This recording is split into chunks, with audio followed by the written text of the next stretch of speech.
Okay.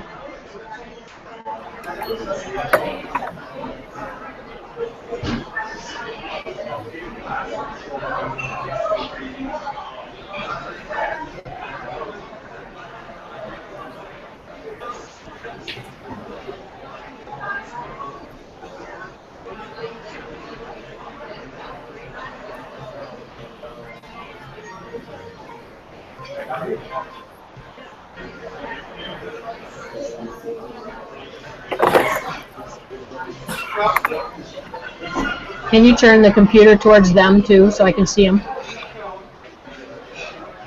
What's that? Can you have the Yes, camera face them? Okay, gotcha. Yeah. These speakers aren't very good. I might go get my other ones. Let me turn up. Okay, now say something. Hello, this is Tammy. Can you hear me? Yep. All right.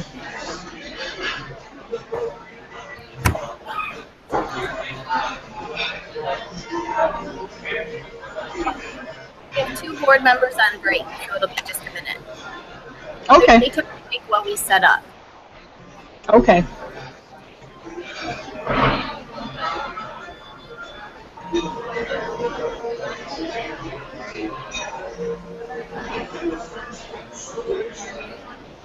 Can you see okay?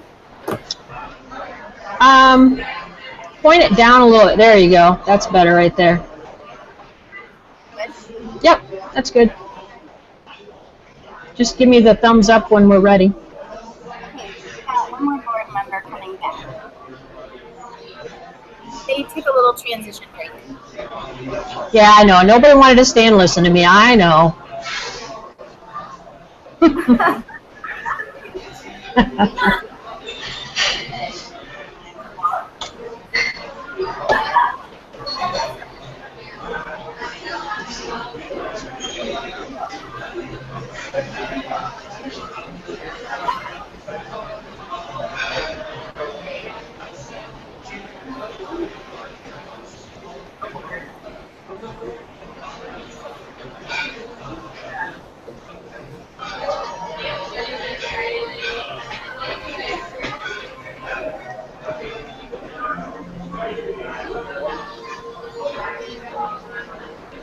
I guess not everybody wanted to be on YouTube. Everybody wants to be on YouTube, or they don't? No, I think they all left. Okay, we are ready. And you want to tell them about being live, or do you want me? I'll tell them. Okay. All right, well, here we go. Hello, everybody. Good to see you, kind of. I had a kind of a conflict tonight in that I had to be in Lansing at a McCall leadership meeting that was pretty important, and I needed to be with you guys too, which is equally as important. So I got this brainstorm to go ahead and maybe not only tell you about PUL and our technology that we have there, but to demonstrate it a little bit. So what you're seeing right now is I am at a restaurant in Lansing, and I'm smelling the food, and it smells great. And when I'm done here, I'm going to go order some.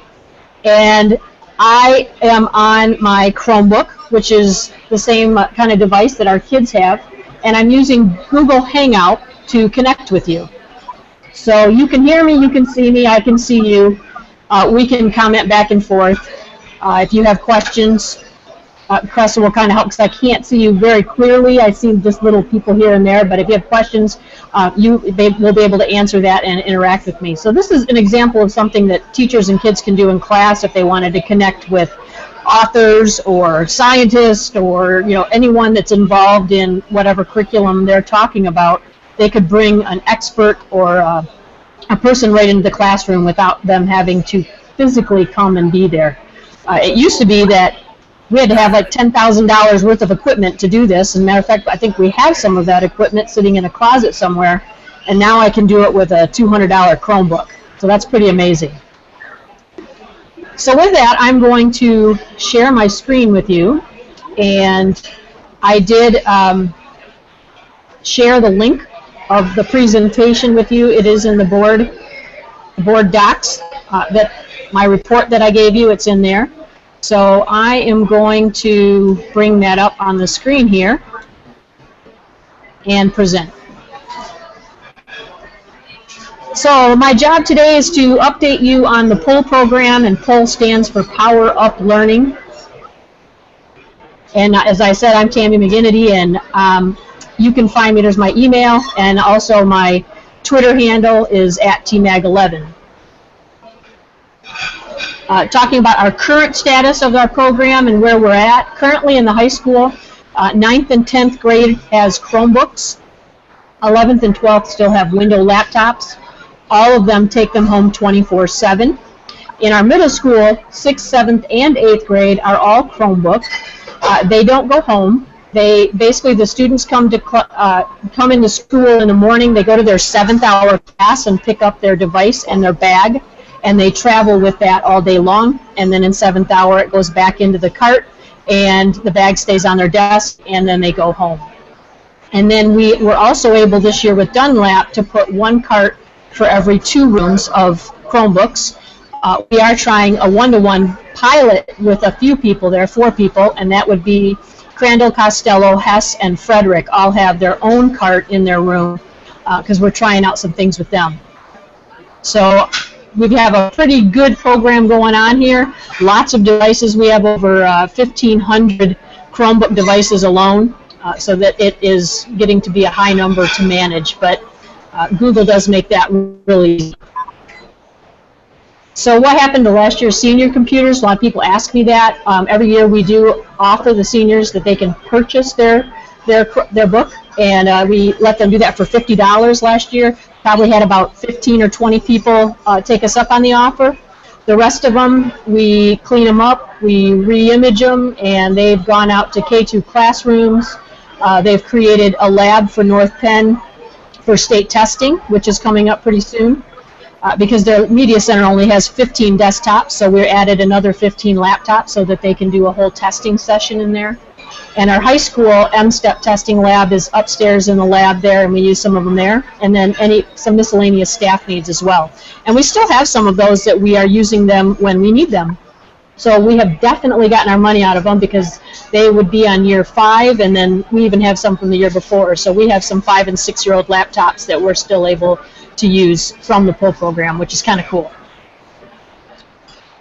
Okay, so what's our plan coming up? Well, this is what I'd like to do. In high school, I'd like to continue with the Chromebooks for 9th grade so that only the 12th grade will still have Windows laptops. And boy, I'd love to change that too, and if there's some way for me to finagle, I'm gonna, if I can figure it out, I may try to get it where everyone's got a Chromebook up there, but we'll have to see how that works out. At the middle school, I'd like to continue with the new Chromebooks for incoming 6th graders, and then our 7th and 8th grade will use the same device that they use this year. So our current 7th grade will get their exact same device back and use that in 8th, and our 6th graders will do the same, and then 8th grade, the Chromebooks that they're using currently will create the other carts so that every room in Dunlap will have a cart of Chromebooks. So they will basically be one-to-one as well next year, which is pretty cool. And right now we're thinking that those carts will stay in the classroom and that the kids won't travel with them, but you know, that's something that we can talk about, and I'm trying to get input from the teachers and staff and see what they think on that. But at this point, that's how that would work. Our K2 plan, oh, did I hear something? Yeah. I'm going to stop you. I'm at a question. Okay.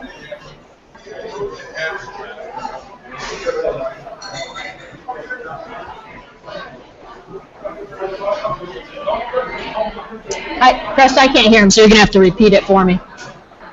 Tim said they didn't get your presentation until now. They're getting it from Board Docs.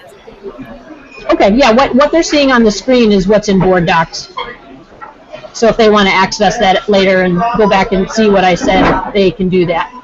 All right. Is that good? Okay, great. All right, so our K2 plan, we have our 2 K2 buildings, and Jane Hoddick started to use some of her fundraiser money, and she's gotten to the point where there's 5 Chromebooks in each classroom down there. And we're actually going to collect those and use those for this interim state testing that we're doing with K through 2 in about a week. Next week, actually, we're going to do that. So we'll use those Chromebooks for that testing. and then we're going to try and increase those numbers. And then north, right now, I'd like to get them up to the same place, so we're kind of working with them to try and get some plans to get some more into their hands as well. Both buildings have access, though, to all the laptops that we have and iPads as well. So they have kind of a mixture of devices there. They can have laptops, they can have desktops, iPads, and Chromebooks, which is very common in a lot of K-2 schools out throughout the country. So, but we do like the Chromebooks as well there, and we're starting to use those more. Okay, so our culture shift, last year when I presented to you guys, I talked about the SAMR model, and the SAMR model is basically talks about as teachers and students start to use the devices, that there starts to be changes in how they teach and how they learn. And that the SAMR model was created to kind of, I don't want to say rank because it's really not, but almost kind of define the levels of integration. And S was substitution, and A was augmentation, and M was modification, and R was, I want to say revise, but that's not what it is, but it basically means the same thing. So that's what we've been really hitting home on PD, is talking about the fact that the teachers have and the kids have these devices, that we don't want to just do business as usual and just do the exact same things, but to start to make it so that learning and teaching, it becomes something that you couldn't do without those computers. You know, the fact that I'm sitting on a computer right now 2 hours or an hour away from you, talking and showing a presentation is an example of how devices can change the way we teach and learn. So we want to really work with our teachers, and we have been, on all the different opportunities and things that are open to them now that we have this kind of access. And redefinition, that's what it was, redefinition. So that was, remember we talked about the coffee last year. So we're still ongoing PDs to support that model. Cresta does an awesome job of going into class and working with teachers, whether it's in their planning period or even in the class with the kids. I get to join in there sometimes too if the occasion arises. I love to do that stuff. So we're trying to support them in any way we possibly can. So what else is on our to-do list besides the PUL? Last year, you'll remember we used E-rate money to do over $250,000 of network updates, and we did get those done over the summer, and our network, knock on wood, is really working well and doing great. We have a couple of little things to finish up with E-rate money this year. TRIG money, which is legislative money that has been given to us by the state for getting devices for testing. We've been using that money to get more devices into our teachers' and students' hands, and we'll continue to do that again this year. That's also how we sent all of our teachers to McCall, which is, we're going to hear about that in just a minute. We are doing M-STEP testing, and we're also going to look at classroom technology in the K-2 buildings this next year and really start to look at, is it time to update projectors? Is it time to mount them? Is it time, how are we going to make our classrooms use that technology along with curriculum and enhancements in the classrooms to just make that a real up-to-date environment for teaching and learning. We did do our Bright Bites survey again this year. This will be the second year that we did that, and we just closed that about a week ago, so I only have some real preliminary reports. Basically, it collects data in 4 areas, and that would be the classroom use of 4 C's, the access, the skills, and the environment that people need to do technology integration.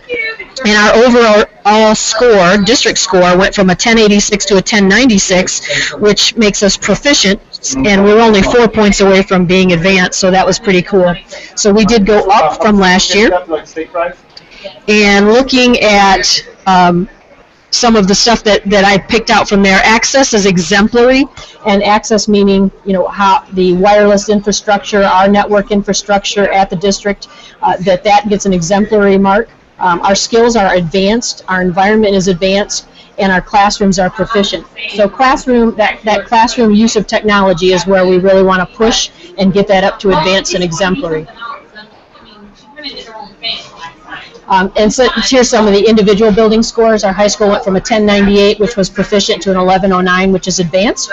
Our middle school lost 4 points, but still stayed advanced. And Dunlap went from a 1057 to a 1059, and they are proficient. And I expect next year, as we start to do a lot more one-to-one with them, that's going to change as well.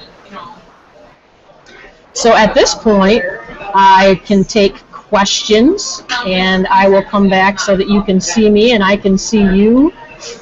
Well, I get it too. Like, what if we wanted to go deep somewhere? Preston may have to be my interpreter because I know I'm a little far away from you guys to hear you. So is there any questions? Everybody Comments? wants steak fries. I know, that guy's really loud. All right, yes, he's going to have steak fries. I don't know if I'm going to have steak fries. Any other non-food? Yeah, Mike Bishop has a question. I didn't hear what you just said. I said Mike Bishop has a question. Mike Bishop has a question. Oh, okay, great. Let me know what that is.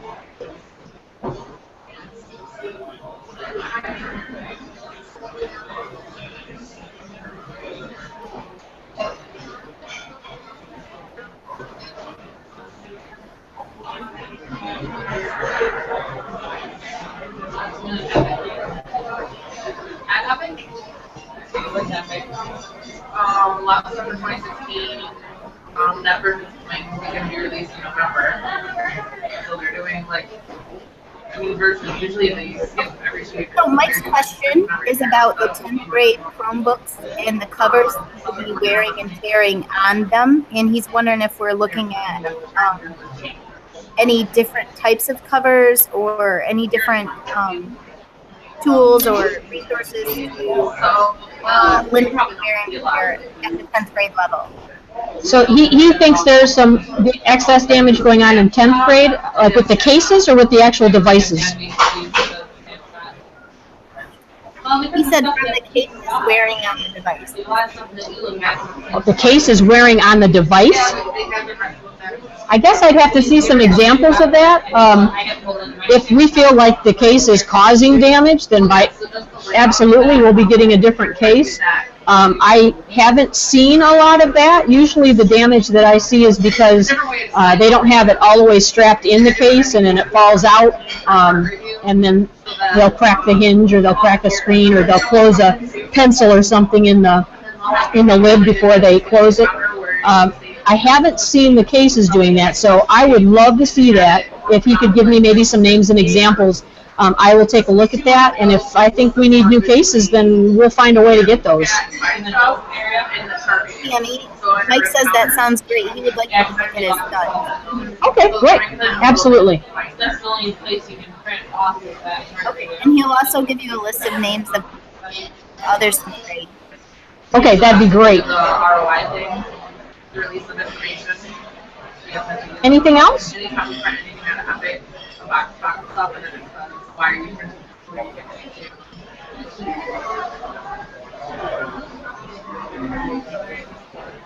And the price there, but like, we gotta print off the whole So the question is, they would like to know more about the process and protocols, procedures that we have in place as kids, since kids already take Cressy, you're kind of going in and out. Cressy, you're going in and out. Can you get maybe a little closer to the mic? Yeah, I think it's your connection. My connection? My connection? It's not our network. That's right. I'm not saying it's on my connection. No. Okay, so try that again. So the question is, they would like to know more about the procedures and protocol as kids move building to building, not grade level to grade level, regarding whether they keep the same device or not. Regarding and then I didn't hear it. The process of whether they keep the same device or not. The process that they use, their same one that they've been given in 9th grade, is that what you're meaning? Yes, but if they move from like 7th grade to 8th grade, then 8th grade to 9th grade, so across buildings. Oh, okay. Yeah, when they go to ninth grade, thank you. I don't think I was very clear on that. When they go to ninth grade, they get a new device. So they get a brand new device in ninth grade, and then that takes them through 9, 10, 11, 12. So basically what happens now is kids get devices in sixth grade that they use for the 3 years in middle school, and then they get one in ninth grade that they use for high school. And then they use, it follows them through middle school, then they get a new one, and it follows them through the high school. Does that answer that question?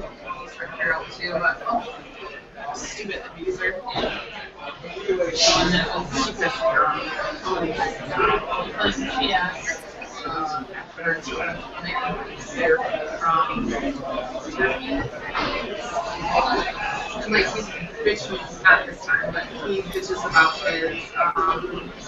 Tim has requested that you talk about MSTEP, the changes, improvements, and how it's been. Oh, MSTEP. Okay. I'll tell you what.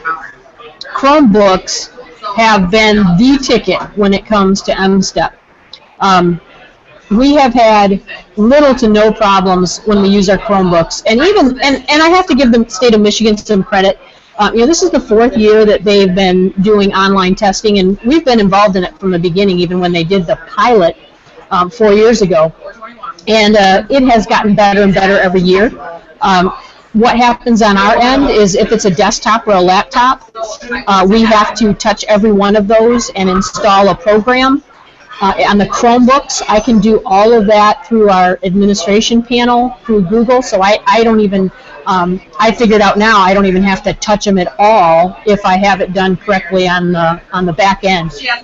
At the worst case scenario is I have to touch them or have somebody just put a code in, so they go to the MSTEP site, it asks for a code, you put the code in, and then everything's happy. So far we've been doing 5th grade and 8th grade testing, and again, knock on wood, but it has been going really, really well, and we've had very little problems. And I thank my staff for that because they set up. We also have to have what's called a TSM server, a testing site manager, and that is what collects all of the information and then sends it up to the state. So we have those. We set up those on a few desktops, and they've been running really smoothly. And I thank my staff for doing that. And it's been going really, really well.